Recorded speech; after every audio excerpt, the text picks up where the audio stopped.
Audio নিয়ে আমার ঘাটাঘাটি 2016 সালের মাঝামাঝি থেকে। তখন একটা শাওমির পিস্টন 3 ইয়ারফোন কিনে আমার এই অডিওর প্রতি ভালোবাসার জার্নি শুরু। তারপর থেকে এখন পর্যন্ত বাসায় অনেক কিছু এসেছে, অনেক কিছু কিনেছি, অনেক কিছু ট্রেড অফ করেছি, অনেক কিছু ট্রায়াল দিয়েছি, দেশের বাইরে যেখানে যাওয়ার সুযোগ হয়েছে নিজে চেষ্টা করে দেখেছি আসলে কোন গিয়ারগুলো ভালো, এবং বেশ অবাক হয়ে লক্ষ্য করেছি একটা সার্টেন অ্যামাউন্টের প্রাইস স্পেন্ড না করলে ভালো অডিও পাওয়াও যায় না, আর ভালো অডিওতে একবার অভ্যস্ত হয়ে গেলে পেছনের দিকে যাওয়াও যায় না।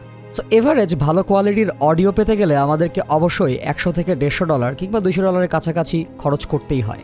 আর একটা সার্টেন টাইমে আমার নিজেরই $500-600 টাকা কিংবা $1,000 থেকে $1,500 টাকা পর্যন্ত ম্যাক্সিমাম বাজেট ছিল এই ইয়ারফোন হেডফোনের পেছনে। বাট আসলেই কোয়ালিটি অডিও পেতে গেলে ইউ হ্যাভ টু স্পেন্ড। আর আপনি যদি একবার কোয়ালিটি অডিওর টেস্ট পেয়ে যান, আপনি বুঝবেন যে আপনি আসলে এতদিন কি শুনেছেন আর কি মিস করেছেন। এত ভূমিকা না করি, আজকের রিভিউয়ের বিষয় TFZ King Pro, বাংলায় বললে TFZ এর পেশাদার রাজা। রিভিউয়ের শুরুতে কনক্লুশন বলে দিই, এই ইয়ারফোন TFZ এর লাইন আপের $200, দ্যাট মিন্স 15 থেকে 16,000 টাকার রেঞ্জের best earphone in my opinion. So let's start the review. Welcome to main stream.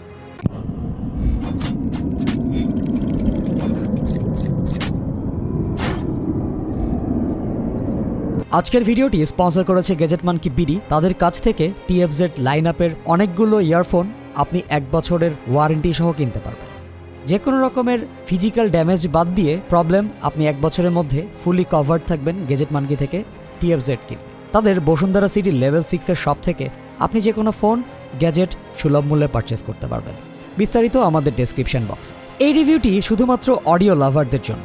যারা আসলে মনে করেন 2,000-3,000 টাকার ওপরে ইয়ারফোন কেনাটা টোটালি লস প্রজেক্ট, তাদেরকে আমি বলবো অবশ্যই আপনাদের মেগাবাইট কিংবা সময় নষ্ট না করে এই রিভিউটি না দেখতে। চলুন আনবক্সিংয়ে চলে যাই। প্রথমত বলে রাখি, এই ইয়ারফোনটির দাম 12,000 টাকার মতো। সো এর আনবক্সিং অবশ্যই ডিসেন্ট হবে, এবং আমি আনবক্সিংয়ে হতাশ না। হোয়াইট কালারের বক্সের ভেতরে সাদা কালারের প্লাস্টিকের পেলিকান সাইজের একটা ক্যারিং কেস, 2 রকমের ইয়ার টিপস আছে, এবং তার সাথে এক জোড়া ফোম টিপসও পাওয়ার কথা।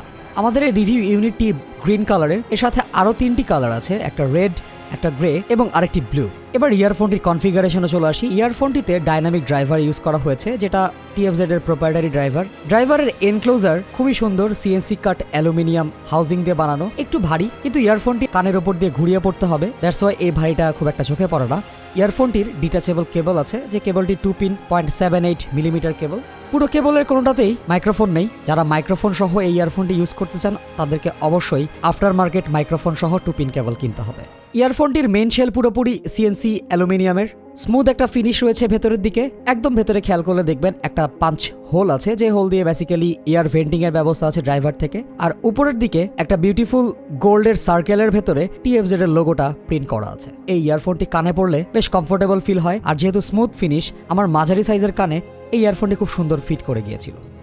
কেবলটি বলেছি 2 পিন কানেক্টর দিয়ে যুক্ত হয় ইয়ারফোনের সাথে। 2 পিন কানেক্টরের স্টেন রিলিফটি প্লাস্টিক, এবং তার সাথে প্লাস্টিকের মেমোরি ওয়্যার আছে। নেট ঘেটে মোটামুটি বুঝতে পারলাম এই কেবলটি অক্সিজেন ফ্রি কপার, 2টো করে 4টা কোর দিয়ে এই ইয়ারফোনটির কেবল ব্রেড করে বানানো। কিন্তু কেবলটির একটা ডাউন সাইড হচ্ছে এর অনেক ভারী মেটালের ওয়াই স্প্লিটার এবং চিন স্লাইডার আছে। এই দুটো জিনিস আনওয়ান্টেড ওয়েট ক্রিয়েট করে, একটু আনকমফোর্টেবল লেগেছে যদি এই কেবলটিকে আমি ঝুলিয়ে পড়ি সেক্ষেত্রে। এবং কেবলের শেষ মাথায় 3.5 মিলিমিটার কানেক্টর রয়েছে। স্টেরিও এই কানেক্টরটি অনেক ভারী এবং রোবাস্ট। এই কানেক্টরের জ্যাকটি পুরোটাই মেটাল বিল্ড, এবং তার সাথে একটা প্লাস্টিকের বড় স্টেন রিলিফ আছে। অনেস্টলি বলতে গেলে এই ইয়ারফোনের বিল্ড কোয়ালিটি আমার প্রাইস অনুযায়ী অনেক ভালো লেগেছে, এবং এই বিল্ড কোয়ালিটি অনুযায়ী আমি বুঝতে পারছি এই ইয়ারফোনটি যদি আপনি কিনেন 3-4 বছরে আপনার কোনো প্রবলেমই ক্রিয়েট হবে না। আমি আগেই বলেছি এই ইয়ারফোনটির ফিট অনেক ভালো, কানের ওপর দিয়ে ঘুরিয়ে পড়তে একটু সময় লাগে, বাট এই ইয়ারফোনটি পরে আমি 2-3 ঘন্টার উপরে বসেছিলাম, আমার কোনো রকম ফ্যাটিক ক্রিয়েট হয়নি। বাট হ্যাঁ, কান একটু গরম হয়, আর এর সাথে আসা ইয়ার টিপসগুলো যথেষ্ট কমফোর্টেবল এবং সফট ছিল, সুতরাং ইয়ার টিপস নিয়েও আপনার তেমন কোনো কমপ্লেন থাকবে না। বাট আমার মনে হয় এই ইয়ারফোনটির সাউন্ড সিগনেচারের সাথে ফোম টিপস বেটার সাউন্ড নিয়ে আলোচনা শুরু করি। TFZ King Pro overall V shaped sound signature একটা ইয়ারফোন। যদি আমি 3 কথায় এই ইয়ারফোনটির সাউন্ড সিগনেচারটাকে এক্সপ্রেস করতে চাই, first of all wow, secondly fast, আর থার্ডলি এনার্জেটিক। দ্যাট মিনস এই ইয়ারফোনে ভালো ওয়াও ফ্যাক্টর আছে, এই ইয়ারফোনটির সাউন্ড অনেক ফাস্ট, এবং এই ইয়ারফোনটির বেশ ভালো এনার্জি আছে। চলুন স্টেপ বাই স্টেপ আলোচনা করি। ইয়ারফোনটির সবচেয়ে স্ট্রং পয়েন্ট হচ্ছে এর বেস। এর সাব বেজের রাম্বল এবং স্পিড খুব ইনট্যাক্ট এবং ক্লিয়ার। বেজের টেক্সচার ভালো ছিল, দ্যাট মিনস আপনি বেজের নোটগুলোর ভেতরের আলাদা আলাদা সেপারেশন বেশ ভালোই বুঝতে পারবেন। মিড বেজ একটু ল্যাকিংস ছিল, বাট আমার মনে হয় মিড বেজ এবং সাব বেজের এই কম্বিনেশনটা যথেষ্ট এনজয় করবেন অনেক লিসেনার। যারা অনেক বেস পছন্দ করেন তারা এই ইয়ারফোন কানে দিলে অবশ্যই চল ঝুলে পড়বে। এর বেস সেক্টরটা ডিটেইলড, ফাস্ট এবং ইম্প্যাক্ট যথেষ্ট ভালো ছিল। সো বেইজে এই জিনিস 10-এ 9.5 পাওয়ার যোগ্য। কিং প্রো এর সবচেয়ে বড় ডাউন সাইড হচ্ছে এর ভোকাল, বিকজ মেল ভোকালগুলো অনেক রিসেসড। ফিমেল ভোকালগুলো থেকে একটু হংকি বা একটু শাউটি হওয়ার মতো অবস্থা থাকে, বাট আমার একটু থিনার লেগেছে। আমি একটু ফুল আর একটু ওয়াইড রেঞ্জের ভোকাল পছন্দ করি। আর ওই যে বলেছিলাম ফিমেল ভোকালে একটু শাউটি লাগে, একটু অন ইওর ফেস টাইপের, এই জায়গাটাতে অনেকের ফ্যাটিক ক্রিয়েট হতে পারে। ওভারঅল ভোকালের সাউন্ড সেপারেশন ভালো ছিল, বিকজ বেস ভোকালের সাথে ব্লিড করে না। ভোকাল একটু পেছনে হলেও ভোকালের টেক্সচার, ভোকালের লেয়ারিং, ভোকালের ডিটেল মোটামুটি ভালোই ছিল। এই ইয়ারফোনটি ট্রেবল অনেক স্ট্রং এবং প্রমিনেন্ট। যেহেতু আগেই বলেছি ইয়ারফোনটি ভি শেপড সাউন্ড সিগনেচারের, সো এখানে ভালো বেজ এবং ভালো ট্রেবল থাকবে, এটাই স্বাভাবিক। কিং প্রো এর ট্রেবলে যথেষ্ট পরিমাণে স্পার্কেল ছিল, ক্লিয়ারিটি ছিল এবং বেশ ফান লিসেনিং এক্সপিরিয়েন্স ছিল। বাট আমি এটা গ্যারান্টি দিয়ে বলতে পারি যারা ট্রেবল সেন্সিটিভ তারা এই ইয়ারফোনটি থেকে ফ্যাটিক পাবেন অবভিয়াসলি। তবে যারা অনেক এনার্জেটিক ট্রেবল পছন্দ করেন তাদের জন্য এই ইয়ারফোনটি নো ব্রেনার। অনেক ক্লিন, ডিটেইলড সাউন্ড এবং ট্রেবলের প্রত্যেকটা ইনস্ট্রুমেন্টের ভেতরে সেপারেশনও যথেষ্ট স্পেসিয়াস ছিল। এর সাউন্ড স্টেজ বেশ ভালো হল লাইক ছিল। এই ইয়ারফোনটির ইমেজিংও নোটিসেবলি ভালো ছিল। আপনি খেয়াল করে দেখবেন লেফট এবং রাইট চ্যানেলের সাউন্ডগুলো খুব সুন্দর সেপারেটেড ভাবে আপনার সামনে উপস্থাপিত হবে। প্রত্যেকটা ইনস্ট্রুমেন্টের পজিশনিংও আপনি হালকা পাতলা বুঝতে পারবেন। অনেক ট্রেবল হ্যাভি সাউন্ডে বা অনেক ট্রেবল হ্যাভি ট্র্যাকে, যেখানে অনেক কমপ্লিকেটেড ইনস্ট্রুমেন্ট বাজানো হয় বা অনেক ইনস্ট্রুমেন্ট একসাথে বাজানো হয়, সেই জায়গাতে এই ইয়ারফোনটি একটু কম খেল দেখিয়েছে। সাউন্ড স্টেজ এবং ইমেজিং নিয়ে আমার কিছু কমপ্লেন থাকলেও সোফার আই এম কোয়াইট হ্যাপি। ইয়ারফোনটির ইম্পিডেন্স হচ্ছে 55 ওম, সুতরাং যারা এলজির ফোন ইউজার তারা এখান থেকে একটা ভালো বেনিফিট পাবেন। এই ইয়ারফোনটি সরাসরি প্লাগ ইন করলে আপনার ফোনের হাইফাই ড্যাক এনাবল হয়ে যাবে, বাট এই ইয়ারফোনটি খুব ভালোভাবে পাওয়ার করতে পারার জন্য আপনার একটা পোর্টেবল প্লেয়ার অথবা একটা ড্যাক অ্যাম্প থাকলে বেটার আউটপুট পাবেন। যদিও ফোন থেকে খুব ইজিলি ইউজ করা যায়, বাট আমার কাছে মনে হয়েছে অ্যাম্পিং থাকলে এই ইয়ারফোনটির সাউন্ড আউটপুট আর একটু বেটার হয়।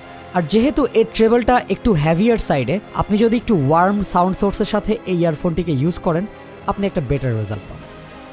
এই ইয়ারফোনটি mostly suited EDM, dance, pop, hip hop, rap এই টাইপের জনরার জন্য। বাট যারা রক কিংবা মেটালে অভ্যস্ত তাদেরকে আমি রিকমেন্ড করব এই ইয়ারফোনটি না নিতে। 12,000 টাকার একটা ইয়ারফোন কি করবেন ম্যান? প্রথমত এই ইয়ারফোনটি আমার কাছে মনে হয় TFZ লাইন আপের best earphone, because it offers fun, it offers energy, it offers clarity. যারা ভি শেপড সাউন্ড সিগনেচার পছন্দ করেন তাদের কাছে এই ইয়ারফোনটি হ্যাভেনের মতো লাগতে পারে। আপনি যদি এই ইয়ারফোনটি কিনেন এবং আপনার ফ্রেন্ড কিংবা আপনার ফ্যামিলির কাউকে এই ইয়ারফোনটি শুনতে দেন, আমি প্রিটি মাচ শিওর তারাও এর ওয়াও ফ্যাক্টরে পড়ে যাবে। সো আপনার যদি বাজেট থাকে 12 থেকে 13,000 টাকার ইয়ারফোন অ্যাফোর্ড করতে পারবেন এবং আপনার কেনার আগ্রহ এবং ইচ্ছা আছে, অবশ্যই গেজেট মানকি থেকে এই ইয়ারফোনটি ট্রায়াল দিয়ে দেখতে পারেন। হু নোজ, এটা আপনার পছন্দ হয়ে যেতে পারে। Thanks for watching. আমাদের চ্যানেলকে সাবস্ক্রাইব না করে থাকলে অবশ্যই সাবস্ক্রাইব করে ফেলবেন, আর আমাদের কন্টেন্ট ভালো লাগলে লাইক, কমেন্ট এবং শেয়ার করবেন।